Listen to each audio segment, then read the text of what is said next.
You can't leave. The clerk's whisper was louder than a scream. I stood at the federal building counter, gripping $12 and an eviction notice, waiting for a passport stamp so I could take a janitor job. Instead, the screen between us flashed a violent, pulsing red. A silent alarm strobe began to spin on the wall. 2 armed guards stepped forward, hands on their holsters. "Ma'am," the clerk said, her hands shaking. "This social security number belongs to a child who died in 1991. My world tilted. Dead. I was standing right here. But before I could argue, the elevator doors slid open. A man in a sharp black suit stepped out, walking through the armed perimeter like he owned the building. He didn't look at the guards. He looked straight at me with an expression that terrified me more than the guns. It was recognition. He stopped 2 feet away and said 3 words that erased my entire existence. "Welcome back, Noah. If you found out your entire life was built on a lie, would you run or would you stay to find out who you really are?" I didn't end up in a holding cell. I didn't get handcuffed to a metal table bolted to the floor. Instead, the man in the suit, Mr. Sterling, led me into a quiet, soundproofed office that smelled like expensive coffee and leather. He didn't read me my rights. He poured me a glass of ice water and set it down on the mahogany desk with a gentleness that felt foreign to me. "Drink," he said. "You're in shock." I took the glass, my hands trembling so hard the ice rattled against the rim. I was 32 years old. I had spent the last 14 years scrubbing floors, waiting tables, and dodging eviction notices, believing I was nothing more than the unwanted stepdaughter of a small-town sheriff. I believed I was Mara, the mistake, the burden. Sterling slid a file folder across the desk. He didn't open it. He just rested his hand on the cover. "We've been looking for you for 3 decades, Noah," he said softly. He flipped the folder open. Inside wasn't a mugshot. It was a digital rendering, an age progression photo of a young woman. She had my eyes, my jawline, my exact nose. But she didn't look tired. She looked loved. "That is what you would have looked like if you hadn't been taken," he said. "Your name is Noah Hayes. Your family made their fortune in Texas oil, but they would trade every oil well they owned just to see this face again. You were kidnapped from a park in 1991. The room spun. I gripped the arms of the leather chair to keep from floating away. Kidnapped. The word should have terrified me. Instead, it felt like a key turning in a lock I'd been picking at my entire life. Suddenly, the cruelty made sense. I thought about Richard, the man I called my stepfather. The sheriff who told me I was trash, who made me sleep on a cot in the laundry room while his biological daughter, Bianca, got the master suite. I thought he hated me because I was difficult, because I was unlovable. But he didn't hate me because I was a bad kid. He hated me because I was a crime scene. Tears started to fall hot and fast. I wasn't crying from fear. I was crying from the sheer, overwhelming relief of it. I wasn't broken. I wasn't a burden. I was a stolen treasure that someone had tried to throw away. Sterling seemed to understand. He pushed a sleek black phone across the desk toward me. "Your parents, your real parents, are on a private jet. They're landing at the executive airport in 20 minutes. You're safe here, Noah. This is federal territory. No one can touch you." I looked at the phone. It was a lifeline. For the first time in my life, the ground beneath my feet felt solid. I wasn't the girl with the eviction notice anymore. I was Noah Hayes and I was going home. I reached for the phone, my finger hovering over the screen, ready to make the call that would end the nightmare. I finally let my guard down. I finally let myself believe that the fight was over. That was my mistake. The door didn't just open, it exploded inward. I didn't even have time to scream. 2 uniformed deputies stormed the room, hands on their weapons, their boots slamming against the polished floor. And behind them, striding in like he was walking into his own living room, was Richard. He wasn't wearing the stained flannel shirts I was used to seeing him in. He was in his full sheriff's dress uniform, the star on his chest gleaming under the office lights. He didn't look at Sterling. He looked straight at me and his eyes weren't angry. They were dead. "Step away from the suspect," he barked. Sterling stood up, placing himself between me and the deputies. "This is a federal investigation, Sheriff. You have no jurisdiction here." Richard didn't even blink. He slapped a folded piece of paper onto the mahogany desk. "I have a warrant signed by a county judge 10 minutes ago. Grand larceny. Felony charges." He pointed a finger at me, a finger that had poked my chest 1,000 times growing up. "That woman stole $50,000 worth of diamond jewelry from my wife's bedroom before she fled this morning. I'm taking her into custody." "That's a lie," I screamed, the shock finally breaking. "I haven't been to your house in years." "Save it for the judge," Richard sneered. He nodded to his deputies. "Cuff her." One of the deputies grabbed my arm and twisted it behind my back with enough force to make my shoulder pop. I cried out, the pain blinding. Sterling moved to intervene, his hand going to his own jacket, but Richard stepped in close, chest to chest with the federal agent. "Careful, agent," Richard said, his voice low and dangerous. "This is a state crime. Exigent circumstances. Unless you want to obstruct a felony arrest on record, you'll step aside. You can interview her after we process her at the county jail." Sterling hesitated. I saw the calculation in his eyes. He knew the law. He knew that technically a local felony warrant could pull me out if they claimed flight risk. And Richard knew it too. He was weaponizing the bureaucracy I didn't understand. The cold steel of the handcuffs bit into my wrists. The click of the lock sounded like a gunshot. I didn't steal anything. I pleaded, looking at Sterling. Please don't let him take me. You said I was safe. Sterling's face was tight with fury, but he didn't draw his weapon. He couldn't start a shootout with local law enforcement in a federal building over a property crime warrant. Richard had played this perfectly. Richard grabbed my arm, his grip bruising. He leaned in close, his breath hot against my ear, his voice a whisper that only I could hear. I told you, he hissed. I told you never to dig. I told you to leave it alone. Now you're going to die in a holding cell, Mara. You'll hang yourself with a bedsheet before your rich parents even touch the tarmac. The blood drained from my body. He wasn't taking me to jail to book me. He was taking me to jail to execute me. Move, he shouted, jerking me toward the door. The hallway stretched out like a tunnel, the fluorescent lights blurring overhead as the deputies half-dragged, half-marched me toward the elevators. My boots skidded on the polished linoleum. Richard's hand was a vice on my bicep, his fingers digging into the tender flesh between muscle and bone. That grip. I knew that grip. It wasn't the first time he had marched me out of a door. Suddenly, the federal hallway dissolved. I was 18 years old again, standing on the porch of the only home I'd ever known, clutching a garbage bag filled with my clothes. It was raining. I was shivering, not from the cold, but from the terrifying realization that I had nowhere to go. Inside the house, through the bay window, I could see them eating dinner. Richard and his biological daughter, Bianca. They were cutting into thick, bleeding steaks. The warm yellow light of the chandelier glinted off the crystal glasses. I had just eaten a cold sandwich made from the heel of the bread loaf because Richard said steak was for people who contributed. I remembered knocking on the glass, begging to come back in just for the night. Richard had opened the door, looming over me just like he was looming over me now. You should be on your knees thanking me, he had said, his voice dripping with that sick, self-righteous poison. I kept a roof over your head for 10 years. I fed you. I clothed you. And you weren't even my blood. Do you know what a burden you were, Mara? Do you know how expensive it is to keep a mistake? And I had believed him. God help me, I had believed him. I had fallen to my knees on that wet concrete and thanked him for the scraps.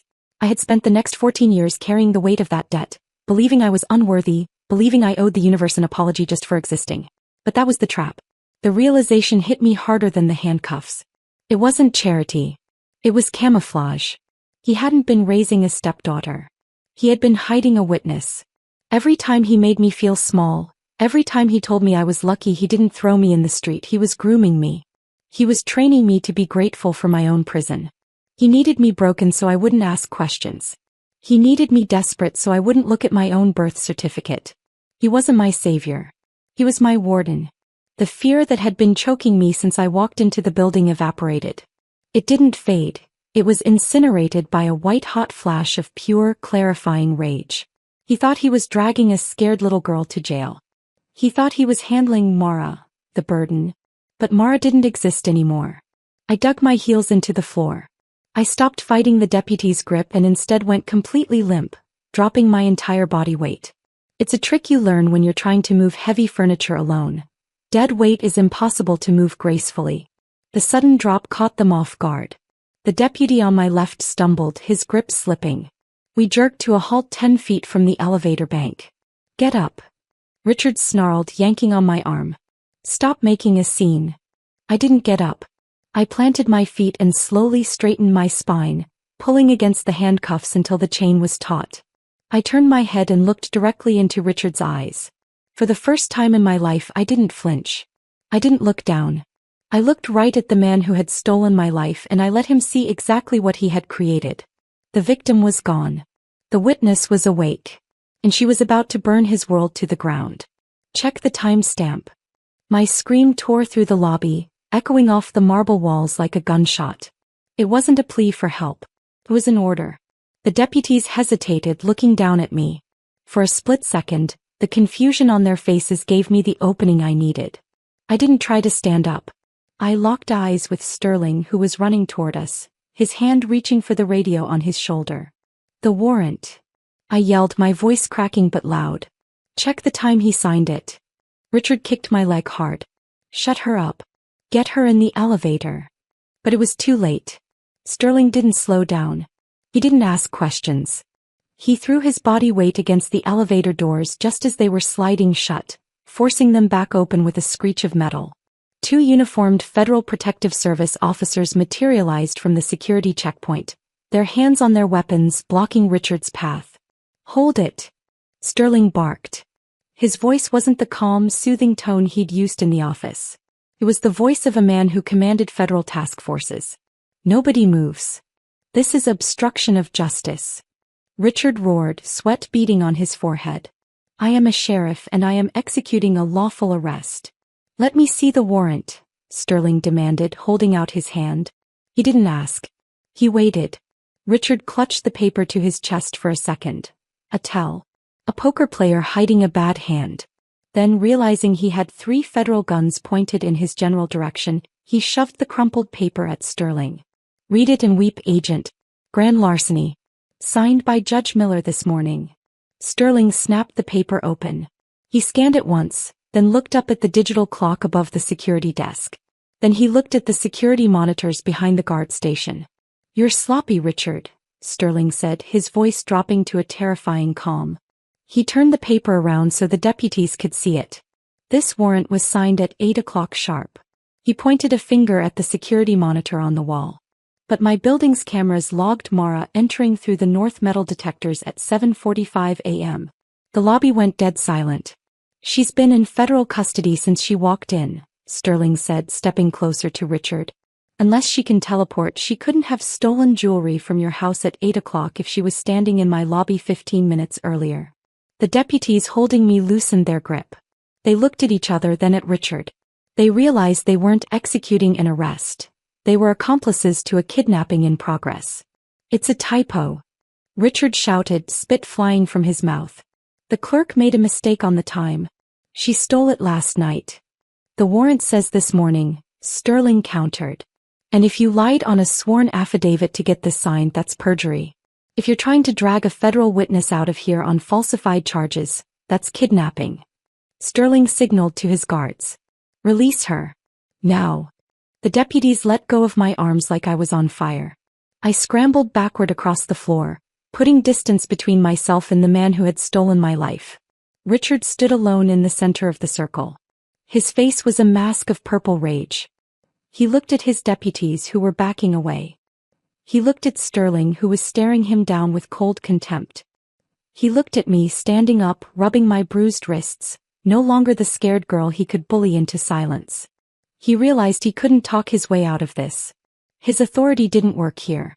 And that's when he broke. I'm not leaving without her. Richard screamed. His hand flew to his belt. He didn't draw his service pistol. He knew that would get him killed instantly. Instead, he ripped his taser from its holster, the yellow plastic gleaming under the lobby lights. He leveled it at Sterling. Back off, he yelled, his voice cracking with desperation. I am taking custody of this suspect. Anyone who interferes gets dropped. He was insane.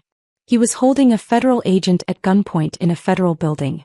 But I looked at his eyes, wide and frantic, and I realized he wasn't trying to arrest me anymore. He knew it was over. He was just trying to survive the next 5 minutes. The guards reacted instantly.